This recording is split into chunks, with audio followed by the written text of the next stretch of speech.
ராதே கிருஷ்ணா. ஓம் ஸ்ரீ மகாபெரிவா சரணம். நமஸ்காரம்.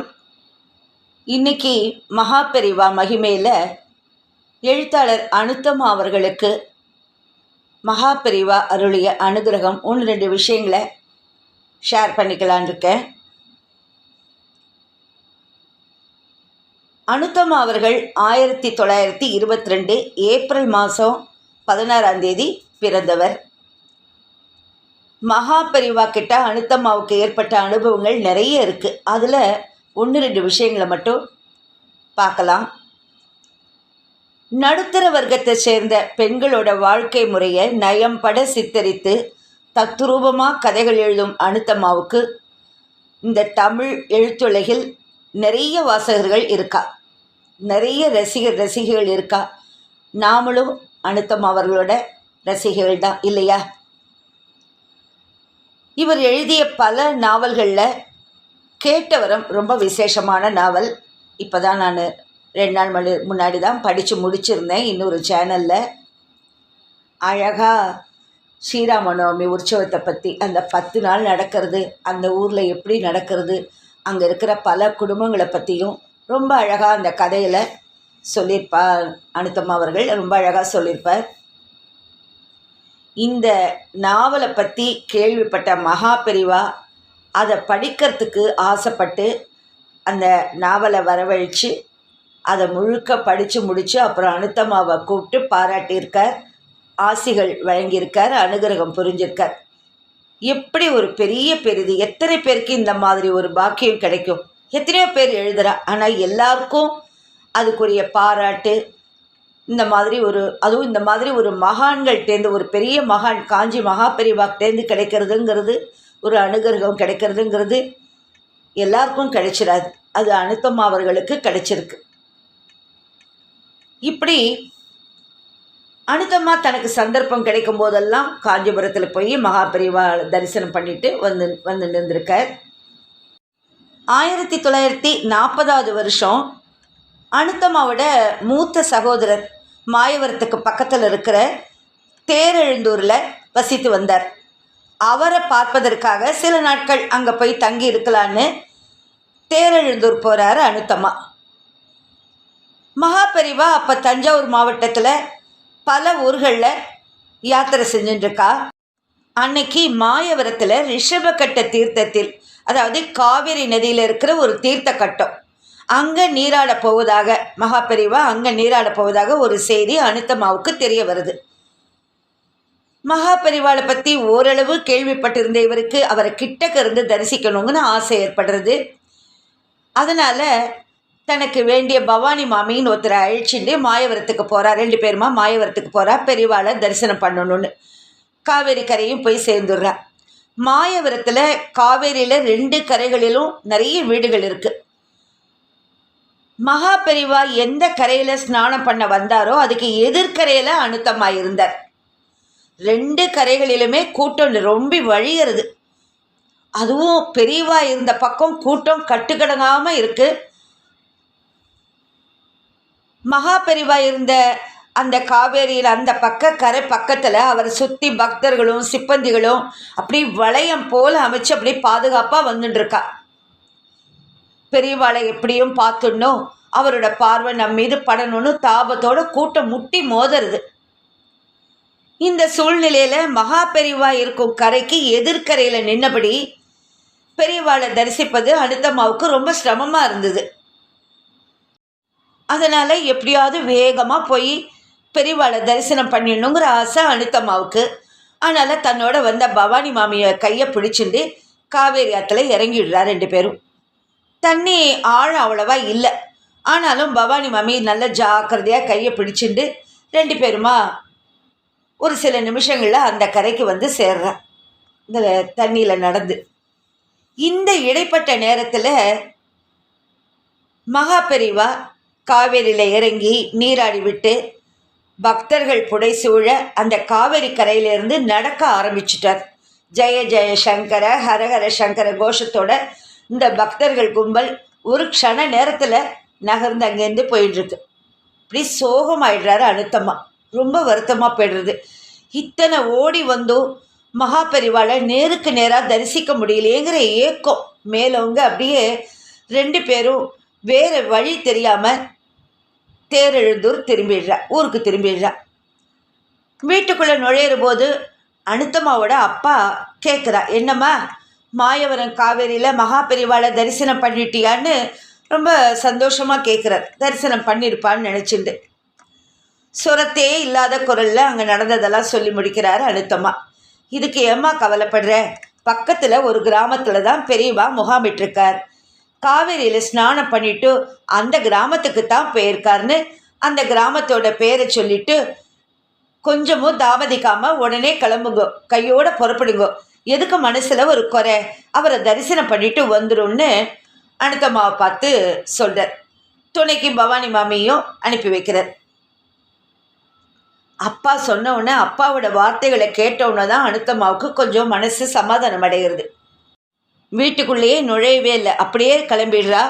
அந்த கிராமத்தை நோக்கி வேக வேகமாக நடந்து போகிறா. மகாபெரிவா முகாமிட்டிருந்த அந்த கிராமத்தையும் வந்து சேர்ந்துடுறா 2 பேரும். மகானோட தரிசனம் இந்த ஊரில் எப்படியும் நமக்கு கிடைச்சிரும். அவருக்கு நமஸ்காரம் பண்ணி அவரோட ஆசீர்வாதங்களை நம்ம எப்படியாவது பெற்றுடணும்னு ரொம்ப ஒரு திடமாக நம்பிக்கையோட போகிறாரு அனுத்தம்மா. அந்த கிராமத்துக்குள்ளே, அந்த அக்ரஹாரத்துக்குள்ளே நுழைஞ்ச உடனேயே பெரியவா எந்த வீட்டில் இருக்காருங்கிறத கண்டுபிடிக்கிறது அவ்வளோவா ஒன்றும் அவளுக்கு கஷ்டம் இல்லை. ஏன்னா அந்த குறிப்பிட்ட ஒரு வீட்டு வாசலில் நிறைய பக்தர்கள், வேத பண்டிதர்கள், இந்த பாரம்பரிய உடை அணிந்த ஆண்கள் பெண்கள்னு அந்த வீட்டு வாசலில் நிறைய பேர் நின்றுட்டுருக்கா. இந்த வீட்டில் தான் பெரியவா தரிசனம் தந்துட்டுருக்காருங்கிறத யூகிச்சுண்டு அனுத்தம்மாவும் பவானி மாமியும் அந்த வீட்டுக்குள்ளே நுழையிறா. பெரிய வீடு, பழைய காலத்திய கட்டுமானம். உள்ளே நுழையிற போதே பக்தி மனம் கமழ்ந்தது. கூடம், தாழ்வாரம், முற்றொன்னு பழைய வீடு, நல்ல பெரிய வீடு. வீட்டுக்குள்ளேயும் வந்துட்டா. ஆனால் அங்கே இருக்கிற பக்தர்கள் கூட்டத்தை பார்த்து பிரமிச்சு போயிடுறாரு அனுத்தம்மா. வெளியேயும் கூட்டம், உள்ள அதுக்குள்ளே கட்டுக்கடங்காத கூட்டம். அந்த வீட்டின் கூடத்தில் பரமேஸ்வர ஸ்வரூபமாக பெரியவா அமர்ந்திருந்தார். அவரது முகம் அப்படியே தாமரை போல மலர்ந்து பிரகாசமாக காணப்பட்டது.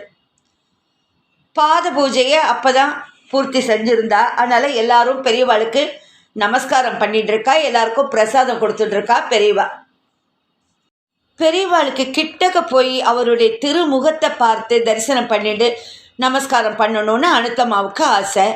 ஆனால் கூட்டத்தில் இருக்கிற அத்தனை பக்தர்கள் கூட்டத்தையும் தாண்டி எப்படி முன்னாடி போய் நின்று பெரியவாளை வந்து தரிசனம் பண்ண முடியும்? பக்தர்கள்லாம் அப்படி ஒரு இடைவெளியே இல்லாமல் நின்றுட்டுருக்கா. அப்படியே பரவசமாக தரிசனம் பண்ணிட்டு நின்றுட்டுருக்கா. இந்த நேரத்தில் போய் இவாளை இடிச்சின்னும் தள்ளிட்டும் போய் எப்படி தரிசனம் பண்ணுறதுங்கிறது இதில் அனுத்தம்மாவுக்கு உடன்பாடு இல்லை. அது அநாகரிகமாக பட்டது. அந்த வீட்டு முற்றத்தில் கொஞ்சம் பக்தர்கள்லாம் நின்றுட்டுருக்காங்க. அங்கே நின்னபடி முன்னங்கால் விரல்களை தரையில் அழுந்த பதிச்சு குதிகால்களை தூக்கி அண்ணாந்து பார்த்து பெரியவாளை தரிசனம் பண்ணிட்டுருக்கா. அங்கே இருக்கிறவாள்லாம் அனுத்தம்மாவுக்கு தோணிடுறது, பெரியவாளை நோக்கி இன்னும் கிட்டக்கு எப்படியும் போக முடியாது, கிட்டக்கு போய் தரிசனம் பண்ண முடியாதுன்னு தெரிஞ்ச உடனே இந்த இடம் நமக்கு தோதா இருக்குன்னு பட்டுது அனுத்தம்மாவுக்கு. அதனால் அந்த முற்றத்தில் இறங்கி நின்று பெரியவாளை அங்கே இருந்துட்டே தன் தலையை இப்படியும் அப்படியும் திருப்பி திருப்பி பார்த்து தரிசனம் பண்ணிட்டுருக்கா. அந்த முற்றத்துலேருந்து பெரியவாளை தலையை அண்ணாந்து பார்த்து இப்படி திருப்பி பார்த்து தரிசனம் பண்ணிட்டுருக்கா. கொஞ்சம் இப்படி ஒரு சில வினாடிகள் கடந்தன. அதுக்கப்புறம் பெரியவா மெல்ல எழுந்திருக்கிறார். உடனே கூடத்தில் இருந்தவ அத்தனை பேரும் பரபரப்பாயிடுறா. பெரியவா எழுந்துட்ட உடனேயே, ஏன்னா எழுந்துட்டாருனாலே பெரியவா புறப்பட தயாராகிட்டாருன்னு அர்த்தம். எல்லாரும் எழுந்துன்றா, பரபரப்பாகிடுறது. அனுத்தமாவும் பரபரப்பாயிடுற. காவேரி கரையில் தான் பெரியவாளை தரிசிக்க விட்டுட்டோம், இங்கேயாவது அவருக்கு ஒரு நமஸ்காரம் செஞ்சிடணும். அவர் பார்க்குறாரோ இல்லையோ நம் கடமையை நாம் செய்யணும்னு தீர்மானித்து இருக்கிற அந்த குறுகிய இடத்துல பெரியவா இருக்கிற திசை நோக்கி நமஸ்கரிக்கிறார் 2 பேரும். கூடத்திலிருந்து தாழ்வாரம் வந்த பெரியவா அந்த முற்றத்தை ஒட்டி நடக்கிறார். வாசலுக்கு போகிறதுக்கோசரம் அந்த முற்றத்தை ஒட்டி நடந்து வரார். வாசலுக்கு போகிற வழியெல்லாம் சிப்பந்திகள் சீர் பண்ணுறா பெரியவா நடந்து வரதுனால. அனுத்தமா அப்படியே வலப்பக்கம் திரும்பி பெரியவாளை பார்க்குறார். கண்கள் அப்படியே பரவசமாயிடுறது. 2 கைகளையும் கூப்பி வழிபடுறார். அனுத்தம்மாவுக்கு அதிர்ஷ்டம். வாசலை நோக்கி நடந்த பெரியவா அப்படியே நின்றுடுறார். சிப்பந்திக்கிட்ட ஏதோ ஜாடை காண்பிக்கிறார். அதுக்கப்புறம் அந்த சிப்பந்தி அனுத்தம்மாவை பார்த்து, நீங்கள் எங்கேருந்து வரேன்னு கேட்குறார். பூரிச்சு போய் அனுத்தம்மா பதில் சொல்கிறதுக்காக வாயை திறக்கிறார். அந்த பதற்றத்திலும் அந்த பக்தியிலும் வார்த்தைகள் வரலை. இத்தனை பக்கத்தில் பெரியவா நின்று தன்னை கவனிப்பார்னு அவர் நினைக்கவே இல்லை. மகானோட தீர்க்கமான பார்வை அனுத்தம்மாவின் மீது விழுந்தது. எதுவுமே பேசாமல் இருக்கிறத பார்த்த சிப்பந்தி அதே கேள்வியை அனுத்தம்மாவை பார்த்து திரும்ப கேட்குறார். அனுத்தம்மாவுக்கு குரலே வரலை, குரல் எழும்பலை. கூப்பிய கரங்களோட பெரியவாளையே பரவசத்தோடு தரிசனம் பண்ணிட்டு நிற்கிறார். உடனே பெரியவாளே, மாயவரம் காவேரியிலிருந்து நேரடியாக இங்கே வந்திருக்கா அப்படின்னு சொன்னாரே, பார்க்கணும். ஏற்கனவே வியப்பின் விளிம்பில் இருக்கிற அனுத்தம்மாவுக்கு இன்னும் ஆச்சரியம். எப்படி பெரியவா இத்தனை துல்லியமாக சொன்னார்? மாயவரம் காவேரி கரைக்கு தரிசிக்க போனோம். நாமோ இக்கரையில் இருந்தோம், பெரியவா இருந்ததோ அந்த கரையில். 2 பக்கமும் கூட்டமான கூட்டம். இக்கரையிலிருந்து பெரியவாளை கவனிக்கவே முடியல நம்மளால். ஆனால் அத்தனை பக்தர்களோடு இருந்தோம், அவர் நம்மளை அடையாளம் கண்டு சொல்கிறாரே. இது அனுத்தம்மாவின் மனதின் ஓட்டம் என்றாலும் உண்மை என்னன்னு நமக்கு புரியாதா? மகான்களுக்கு அட்டமா சித்திகளும் உண்டுன்னு நம்ம படிச்சிருக்கோமே. அவர்களோட தபஸ் வலிமை எல்லாவற்றையும் அவர்களுக்கு காட்டி கொடுத்து விடாதா? அந்த வீட்டில் அந்த முற்றத்தை ஒட்டி பெரியவா அப்படியே நின்றுட்டார். கூட வந்த சிப்பந்திகள் பெரியவாளை சூழ்ந்து நிற்கிறா. புதுசாக வந்த 2 பேருக்கு இப்படி ஒரு அனுகிரகமான பக்தர்கள் கூட்டம் ஆச்சரியப்பட்டு அனுத்தம்மாவையும் பவானி மாமியையும் பார்த்து நிற்கிறது. அந்த இடத்துலையே பெரியவாளுக்கு இன்னொரு நமஸ்காரத்தை 2 பேரும் பண்ணுறா.